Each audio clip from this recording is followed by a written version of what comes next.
지금 시간이 많이 돼서 그 재판장님 괜찮으시다면 재판관님들 질문을 먼저 좀 아니 지금 다 있으시면 하시고, 하시고. 네, 네. 마무리를 우리 재판부에서 할 테니까. 네, 알겠습니다. 하세요. 네. 그럼 저희들 그 몇 사람이 같이 질문하는. 예. 증인? 네. 그 아까 그 피청구인 대리인께서 그 혹시 그 사무실에 있는 직원들이 데스크탑을 이용해서 정우성이 증인에게 보낸 이메일을 봤을 가능성도 있지 않느냐라고 물어보니까 증인이 뭐 그럴 가능성도 있다라고 이야기를 했는데 실제 그런 가능성이 있어요? 가능성이 있습니다. 아니 보통 이메일을 통해서 그 문서들을 공유를 하는데 그 이메일을 보려면 비밀번호나 아이디를 알아야 될 거 아닙니까? 그러면 다른 직원들한테 그 이메일이나 아이디를 알려준 거예요? 아니 비밀번호나 아이디를 알려준 거예요? 아니 그거를 막 켜놓은 상태일 수도 있고 뭐 그런 가능성이 있다는 거지 그 방법까지는 전 모르겠습니다. 아니 그러면 그건 물어볼게요. 그럼 직원들한테 비밀번호나 아이디 알려준 사실 있어요, 없어요? 뭐 있는 것도 있고 없는 것도 있습니다. 아 있는 것도 있다고요? 정우성 비서관하고 그 메일은 없습니다. 그러면 증인이 이메일을 켜가지고 볼 수 있는 상태를 만들지 않는 한은 다른 사람들이 보지 못할 거 아닙니까? 그렇죠. 켜놓은 상태도 있었으니까요. 그러면 증인 그렇게 그 정우성 비서관으로부터 받았던 문서들을 다른 사람들이 쉽게 볼 수 있도록 항상 그러고 다녔어요? 아니요. 그럼 그런 거 본 적 있어요, 없어요? 그럼 다른 직원들이 그거를 보는 걸 본 적 있나요, 없나요? 그거는 모르겠습니다. 그럼 본 적 없다는 거죠?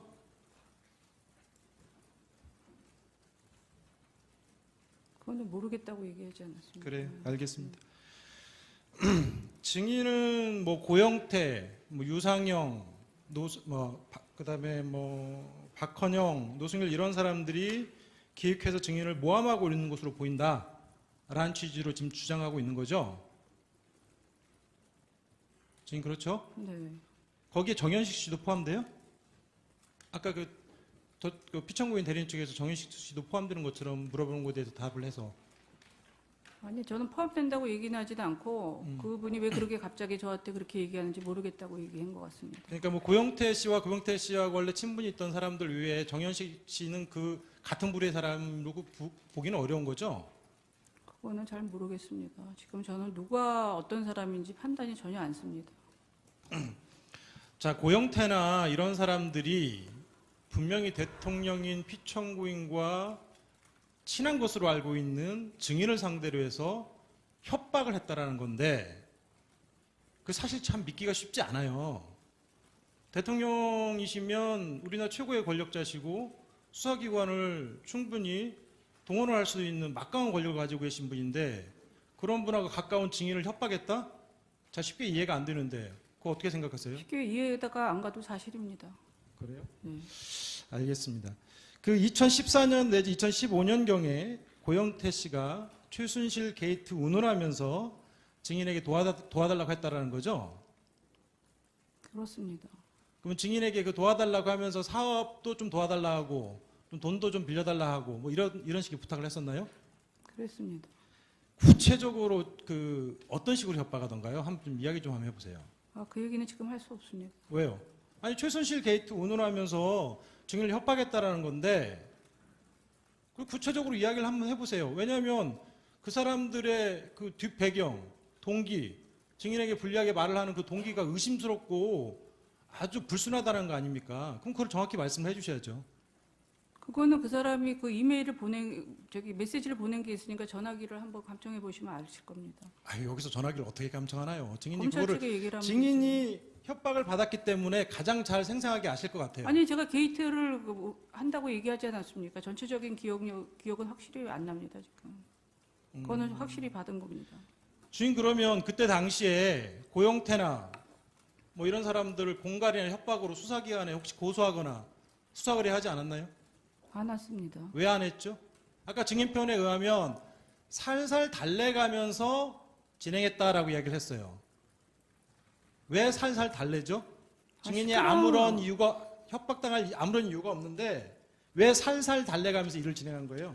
그거는 그렇게 얘기하시면 안 될 것 같습니다. 아니 증인의 표현이 약간 아니 살살 달래. 게이트를 만들겠다고 그러고 이런 일에 대통령 일이 이렇게 뭐 옷 만드는 것까지 지금 문제가 되니까 그런 문제들을 갖고선 그런 걸 얘기를 하니까 그렇게 된 거죠. 증인 그때 2014년, 2015년도는 현재 일들이 언론에 나오기 전의 상황이에요. 아니 그거는 아니에요. 2015년도 그쪽은 이 언론 상황은 상관없이 그렇게 얘기를 했다니까. 아니, 그러니까 왜 증인이 살살 달랬냐고 저 물어보는 거예요.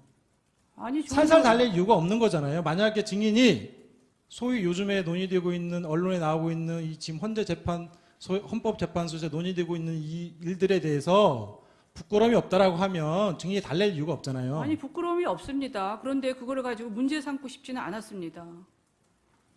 구체적으로 어떤 것들이에요? 그러면 어떤 것들이 외부에 알려지면 좀 문제가 될 거라고 생각했어요.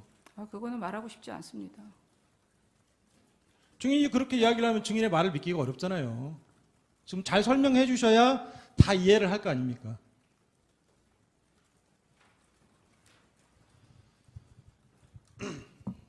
아까 제가 설명을 드렸습니다. 저쪽에.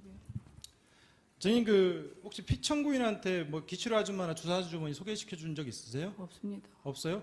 증인의 변호인이 이경재 변호사만 해도 그 주사 아주머니 소개시켜 줬다라고 이야기를 한 적이 있는데요. 없습니다.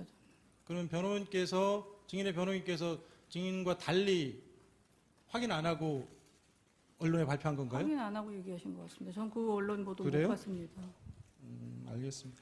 증인 정호성 비서관하고 그 문서를 공유했던 메일 그 비밀번호하고 아이디 언제부터 공유하기 시작했나요? 그 얘기는 이제 그만 증언하겠습니다. 좀 많이 했습니다. 언제부터 하셨어요, 그거를? 그거는 아까도 얘기했습니다. 아까 저 제대로 못 들었어요. 아 그러니까 그 얘기는 이제 제대로 말씀 안 하신 하겠습니다. 것 같은데. 네.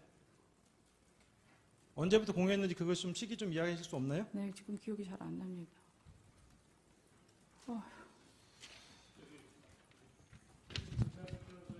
질문하신 거에 관련돼서 한 가지만 좀 물어보겠습니다. 증인, 네.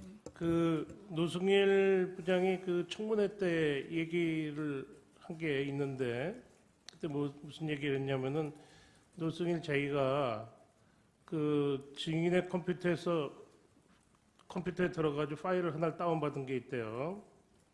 그리고 증인이 노승일의 컴퓨터를 잠깐 쓴 일이 있었는데 그때 증인이 노승일의 컴퓨터에다가 그 파일을 하나 넣어서 그것도 하나 다운받았다. 그래서 여기서 하나 두 개 파일을 받아서 갖고 있다. 이렇게 얘기한 적이 있거든요. 노승일이가 그렇게 증인의 컴퓨터에 가서 다운을 받은 일, 그리고 증인이 노승일의 컴퓨터에 들어가서 작업을 하면서 거기다 파일을 하나 남긴 일이 있었습니까? 그거는 모르겠습니다. 저는 노승일 씨 컴퓨터를 쓴 기억은 별로 없는 것 같아요. 노승일이 거기에 대해서 자기가 처벌까지 받겠다 이렇게 각오를 했는데 증인은 그런 얘기 들어본 적 없습니까? 네. 그리고 지금 그 협박을 그거는 잘 모르겠습니다. 저희들 좀 묻고 나서 좀 말씀을 좀 하셨으면 좋겠는데 순서가 있으니까요.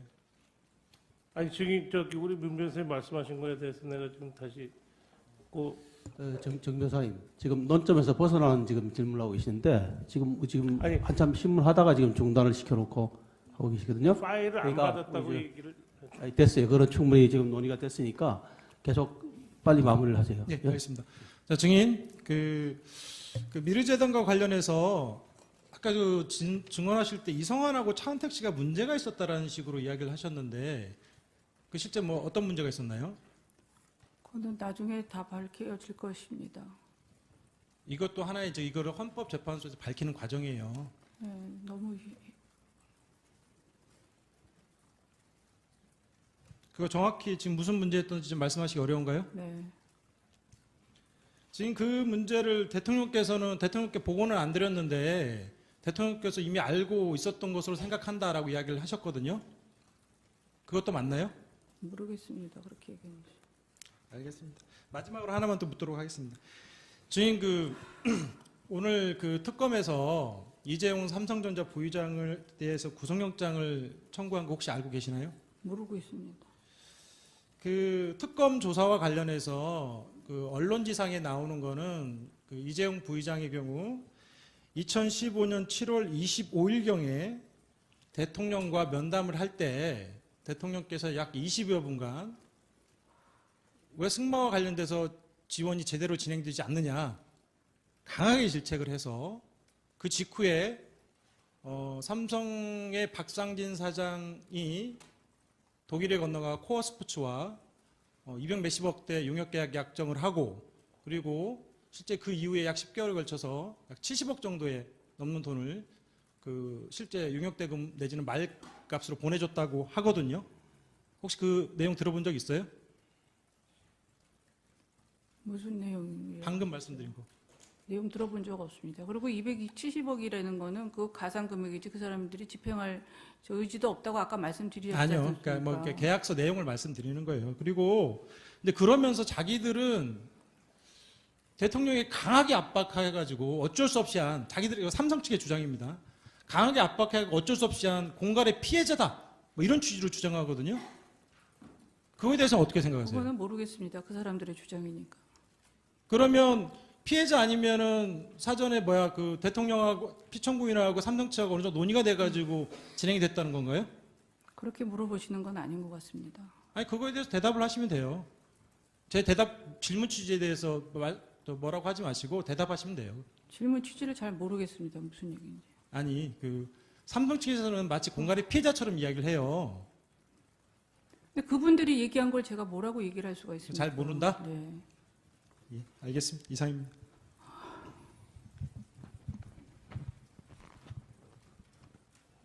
예, 최규진 변호사 한 세 가지만 질문하도록 하겠습니다. 증인 아까 자꾸 엮였다는 말씀을 많이 하시던데 제가 어디서 들어봤나 했더니 우리 대통령께서 연초 기자회견 하실 때도 그런 말씀을 쓰신 것 같아서 또 혹시 뭐 교감을 했나 잠깐 의심했는데 그거는 뭐 아닐 거라고 믿고 증인 검찰 수사 받을 때 폭행, 뭐 협박 이런 뭐 입에 담을 수도 없는 말을 많이 들었다고 했는데 저희가 그 증인이 검찰 수사에서 진술했던 내용들, 오늘 증언했던 내용들 열심히 듣고 읽었는데 거의 다르지는 않거든요. 옆 앞에 계신 이 자리도 그렇게 무섭고 수치스럽고 그런가요?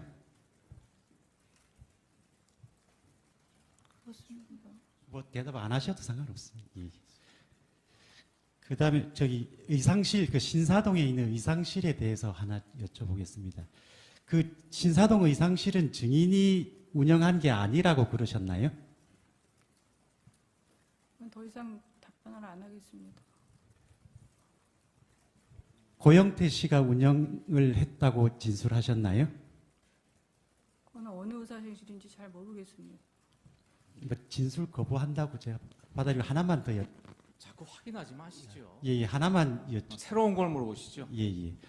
그 증인은 그 KD 코퍼레이션과 관련해서 KD 코퍼레이션 회사를 그 피청구인에게 소개할 때 이 회사가 뭐 괜찮은 회사다라고 생각했고 그 이유 중에 하나가 기아 자동차에도 납품하고 있는 걸로 알기 때문에 괜찮은 회사라고 생각을 하셨다고 하셨죠. 그건 아까 답변을 다 했습니다. 예, 그래서 제가 이제 질문을 드리는데 증인이 말씀하셨던 게 피청구인에게 대기업들이 자기들과 관련이 있는 회사만 납품을 하도록 하고 있고 기술력이 매우 좋은 기업이 기술력이 사장될 것 같아 안타까워서 소개했다고 하는데 기아 자동차가 대기업이 아닌가요? 아까 그건 대답을 다 한 걸로 알고 있습니다.